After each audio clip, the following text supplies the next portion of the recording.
I'll verify the names, figures, and quotes before writing so the script is factually accurate. Rory McIlroy vs. Brian Rolapp, inside the PGA Tour's real power struggle. The PGA Tour is entering 2028 with a new competitive structure, a new leadership pipeline, and its most outspoken star publicly challenging the plan before it has even launched. This is not a lawsuit. It is not a scandal involving hidden money. It is a structural fight over who controls the calendar, who gets paid, and who decides which tournaments survive, and one of the biggest names in golf has decided to say so out loud. Brian Rolapp became Chief Executive Officer of the PGA Tour in June 2025, arriving after 22 years with the NFL, where he served as Executive Vice President and Chief Media and Business Officer. During that tenure he helped negotiate the league's $111 billion media rights deal and was widely viewed as a potential successor to Commissioner Roger Goodell. His hiring came through a search committee that included Commissioner Jay Monahan, player directors Tiger Woods and Adam Scott, and Arthur Blank, owner of the Atlanta Falcons and chair of PGA Tour Enterprises Compensation Committee.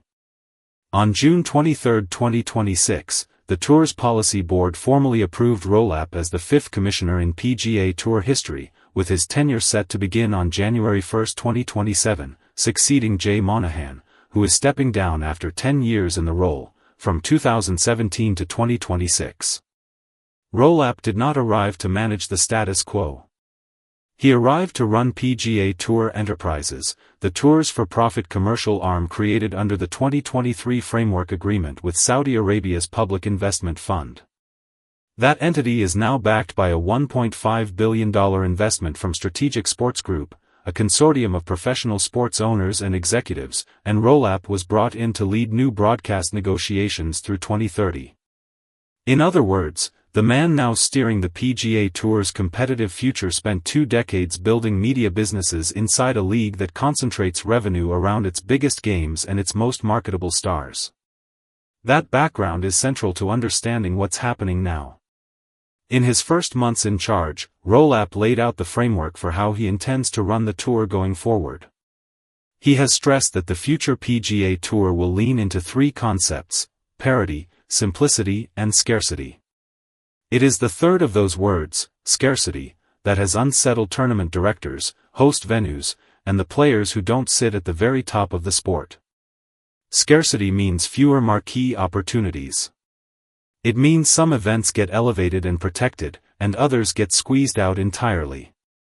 The first casualty of this approach was visible almost immediately. The Procore Championship, long held in Napa, California at Silverado Golf Club, was dropped from the 2026 fall schedule, replaced by new events in Asheville, North Carolina, and Austin, Texas.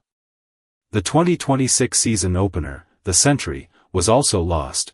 The tour confirmed it would not be played at the Plantation Course at Kapalua because of ongoing drought conditions on Maui, shifting the season start to the Sony Open. The centerpiece of Rolapp's plan is a full restructuring of the competitive calendar, set to debut in 2028. The new model introduces 2 tiers of events, the PGA Tour Championship Series and the PGA Tour Challenger Series, designed to reshape how the best players in the world compete against each other. Rolapp unveiled the framework at TPC River Highlands, ahead of the 2026 Travelers Championship, describing it as the tour's most significant competitive overhaul in decades. Before the plan even had its official names, players were already calling the 2 levels, Track 1 and Track 2. And it was the Track 2 label that triggered the first real public confrontation of Rolapp's tenure. That confrontation came from Rory McIlroy, at the 2026 U.S. Open in Southampton, New York. Discussing which events might be pushed down into the lower tier, McIlroy pointed directly at one of the tour's long-standing stops. Track 2 is a glorified Corn Ferry event, McIlroy told reporters, adding that he didn't think the Canadian Open should be one of the events demoted into that category. He went further, laying out the mechanism plainly. Certain events risked losing their standing if a title sponsor could not commit roughly $30 million to the purse. That is not a vague complaint about tradition. It is a specific claim that a tournament's competitive status would now be determined by a dollar figure attached to sponsorship, not by history, field quality, or fan interest. McIlroy's framing matters because of who he is inside this sport. He is not a player fighting for his own survival in a restructured system. He is a 6-time major champion, a 2-time defending Masters champion after his 2026 win made him only the 4th player in golf history to win the tournament in back-to-back years, and a lifetime tour member by virtue of 30 career wins. He has nothing personally to gain from defending the middle and lower tiers of the field. That is precisely what gives his objection weight. It reads as advocacy for players who have no comparable platform, rather than self-interest. It is also worth noting that McIlroy did not start out opposed to Rolapp. When Rolapp's hiring was first confirmed, McIlroy spoke about it in almost entirely positive terms. He's certainly said all the right things and he has an amazing background with 2 decades in the NFL, McIlroy said at the time, calling the appointment a really positive thing for the tour. The shift from that early endorsement to a public, pointed critique less than a year later is itself part of the story. It signals that the disagreement is not personal animosity, but a reaction to specific decisions once they became visible. Rolapp did not let the Korn Ferry comparison sit unanswered. The following week, at TPC River Highlands, he addressed it directly with reporters. He confirmed he had spoken with McIlroy personally about the remarks, telling media, "I had a chance to speak with Rory today," and acknowledging that McIlroy had made further public comments since then. Rolapp rejected the comparison to the Korn Ferry Tour, insisting the new Challenger Series would be structurally different from the developmental circuit. He then laid out the scale of what he is trying to redesign. "I think the best way to think about what we're doing here is that right now we have 47 events at the PGA Tour," he told reporters, framing the restructuring as a consolidation exercise rather than a demotion of any single event. That response addressed the label McIlroy used. It did not directly resolve the underlying financial mechanism McIlroy had pointed to, the idea that a tournament's tier is tied to whether a sponsor can produce a specific dollar figure. That distinction is the core of the disagreement. One side is talking about branding and structure, the other is talking about which events get starved of money and status under the new system. To understand why this fight is playing out now, it helps to look at what has already happened to the calendar under Rolapp, before the 2028 system even takes effect. The Tour's Player Advisory Council has already proposed sweeping reductions to field sizes for 2026. Under that proposal, full PGA Tour exemptions, a category that had stood at 125 players for decades, would drop to 100, while full exemptions for Korn Ferry Tour graduates would fall from 30 to 20. Field sizes at marquee full-field events were also targeted for cuts. Midsummer stops including the RBC Canadian Open, the John Deere Classic and the Genesis Scottish Open would see their fields reduced from 156 players to 144. Fewer full exemptions and smaller fields mean fewer paths onto the golf course for players outside the game's top tier, the exact dynamic McIlroy was describing when he warned about a glorified Korn Ferry second tier. The elevated events at the top of the calendar tell the other half of the story. There are now 9 signature events on the 2026 schedule, each a limited field, no-cut tournament with purses reaching $20 million, and a minimum field size of 72 players since 2025. Access to those fields is tightly controlled through a qualification system built around 2 mechanisms known as the Aon Next 10 and the Aon Swing 5. The Aon Next 10 grants entry to the top 10 players not already exempt from the season's FedEx Cup standings, while the Aon Swing 5 rewards the top 5 FedEx Cup points earners, outside of already exempt players, from the stretch of full-field events leading into each signature event. The system is designed to reward hot streaks and season-long consistency in equal measure, but it also means a single stretch of bad form or a poorly timed injury can cost a player access to the biggest paydays on tour for months at a time. The 2025 Travelers Championship is a useful, concrete example of how narrow that margin can be. Ryan Fox, who had won 2 events that summer, sat 9th in the Aon Next 10 standings heading into the US Open and was at risk of being bumped out of his spot by a high finisher, which would, in turn, have pushed England's Harry Hall out of the Aon Swing 5 and out of the Travelers field entirely. Hall ultimately held his place by stringing together 3 solid, unspectacular results: a tie for 20th at the Myrtle Beach Classic, a tie for 6th at the Charles Schwab Challenge, and a tie for 24th at the RBC Canadian Open. One better finish from someone above him, and Hall does not play the Travelers at all. That is the qualification math. McIlroy is warning will only get more brutal as fields shrink and elite-tier events get harder to reach. Even inside the current, more forgiving system, the pressure has been visible.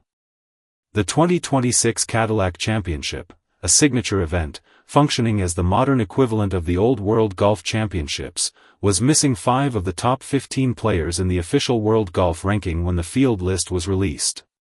Rory McIlroy, Xander Schauffele, Matt Fitzpatrick, Ludwig Aberg and Robert McIntyre all skipped the event, choosing instead to prepare for the PGA Championship by playing the Truist Championship at Quail Hollow the following week. Patrick Cantlay also withdrew, due to illness. If a signature event with an 8-figure purse cannot guarantee a full complement of top-ranked players because of scheduling congestion, it raises a genuine question about whether smaller, non-elite events stand any chance of retaining star power once the two-tier system locks in. Older, more traditional events have already felt this pressure directly, and their own tournament directors have said so.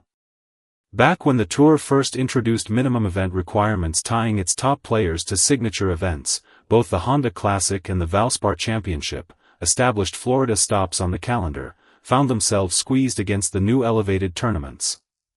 Valspar Championship Tournament Director Tracy West put it bluntly at the time, "We're in a tough spot, no question." That tension has not gone away with Rolapp's arrival. If anything, the scarcity philosophy he has articulated suggests it will intensify as the Tour moves toward 2028. Players further down the world rankings, who don't have McIlroy's platform, have voiced the same frustration in smaller ways. Former Tour winner Smillie Kaufman, now a commentator, laid out the practical squeeze created by the condensed Postmasters calendar. "Tough not being in the signature events next year," Kaufman wrote, pointing out that after the Masters, the next full field points event isn't until the Byron Nelson, a month and a half later, with 5 of 6 events in that stretch being majors or signature events. For a player outside the top tier, that stretch of the calendar offers almost no meaningful opportunity to earn FedEx Cup points or climb into signature event contention. It is a smaller-scale version of exactly the dynamic McIlroy described in his Korn Ferry comment, a tour that increasingly has 2 very different experiences depending on where a player sits in the rankings.